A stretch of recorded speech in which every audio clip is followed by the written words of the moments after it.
بەهای تمەنی ئێرانی ڕۆژ بە ڕۆژ لە دابەزیندایە بەرامبەر بە دۆلاری ئەمریکی.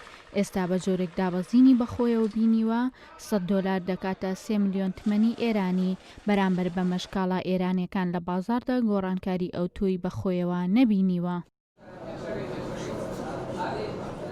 سەرۆکی ژووری بازرگانی و پیشەسازی سلێمانیش ئاماژە بەو دەکات هەستکردن بە گۆڕانکاری لە نرخدا چەند مانگێک دەخایەنێت.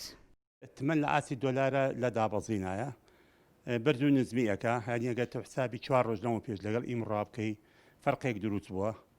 ئەم فەرقانش بە ئاسانی بازاڕی نابێ بڵێ وەڵا ئەم تمەنە دابەزیەوە شتەرزانە بێ لەبەرەوە ئەو بازرگانی کە هێناوێتی بەو تمەنە گرانەی کڕیوێتی کە پێش دابەزینەکە بووە. تەمان حتمەنەوە بە شتێکی فەوری ئەمە دابەزین بە خۆی نابینێ فترێکی خۆیە بەرزونزمی تمەنەکە ژوای لێک استقرارەتی بازاری خراپ کردو ینی استقراری نەکردووە بۆکو خۆی بمێنێتەوە. ئەمەش بە توانین بڵین بە چەند مانگێ ئەمە دەرەکەی ئەم شتە هەرزانە بێ یان گرانە بێ.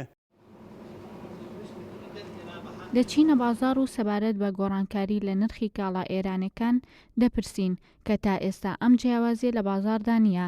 سەرباری ئەوەی بازرگانێک دەڵێت گۆڕانکاری بەپێی بەرز و نزمی نرخ دێتە ئاراوە. تمە ڕۆژ بە ڕۆژ نازم بەرەو خوارەوەیەتوانێت بە ئیخبارەکان تا ئیخبار ناخۆش بێ بە ئێران بەهای تمەن زیاترێتە خوارەوانێ. ئێستا مەسەلەن گەڵایەک بە تقریبا نزیکی کاتە 3 ملیۆن تمەن نزیکی 3 ملیۆن تمەنە. ئێستا بە 29,000 و ئەم دقەیە بە 29,500 تمەنە. ئەشیای ئێرانی هەموو بەعام بە ساری ئەو تمەنەیە ئەو تمەنەکە بەرز بێت و ئەمدا بەزێ ئەمە سارمانە گۆڕێت.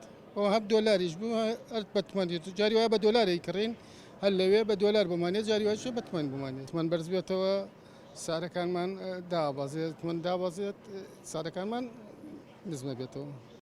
سەرچاوەی کاڵاکانی هەرێمی کوردستان وڵاتانی دراوسەیە کە هاوڵاتیان دەیانەوێت بەهۆی دابەزینی نرخ کاڵاکانیان بە هەرزان دەست بکەوێت بۆ ئەمەش ئەرکی دامەزراوەکانە چاودێری بازاڕەکان بکەن.